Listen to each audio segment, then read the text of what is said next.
Sian, walang planong pakasalan si Kim. Aktor, kinamuhian ng mga fanay. Wala na yung love lock pero tayo pa rin. Thank you, Kim.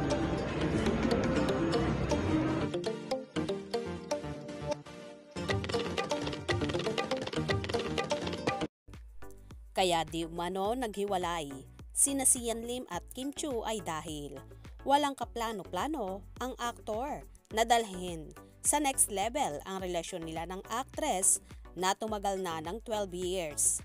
Sa showbiz update, sinabi ni Ogie Diaz na ayon sa kanyang source, totoo at 2 buwan na umanong hiwalay ang Kim C. Hindi umano third party ang dahilan ng hiwalayan, kundi ang walang plano si Sian sa relasyon nila ni Kim. Sabi sa akin ng friend ko, wala naman daw third party. It's just that, parang walang mga plano si Sian sa kanilang 12 years na relationship. Parang hindi niya priority. Parang naghihintay lang si Kim Chiu ng proposal dahil 12 years na sila Ani Ogie.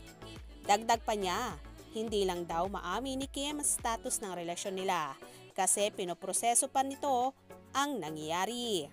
Nitong December 12 ay usap-usapan din si Sian matapos niyang burahin ang mga video sa kanyang YouTube channel, kabilang na ang mga video na kasama si Kim.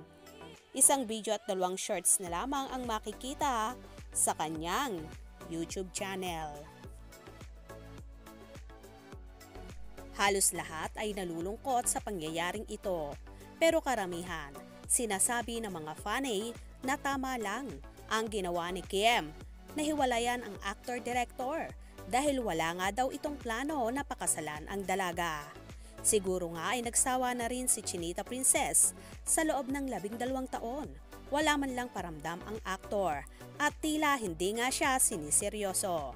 Kapag kasala na ang pinag-uusapan, kawawa talaga si Kimi dahil naglaan siya ng oras at panahon sa taong wala namang paki sa kanya at sa pagkababae niya.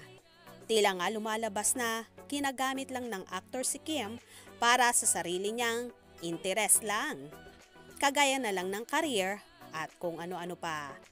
Alam naman ng lahat na masikat si Kimi at umaangat lang ang karera ni Sian dahil sa aktres. Anyway, Kimi, kaya mo yan. Nandito lang kaming mga fanay sa likod mo at nakasuporta. For sure, soon matatagpuan mo rin si Mr. Right na ihaharap ka sa dambana at magiging totoo sa nararamdaman mo. We know kaya mo yan kasi isa kang fighter, isa kang warrior. Good luck, Kimi! Hope you enjoyed. Please subscribe for more info.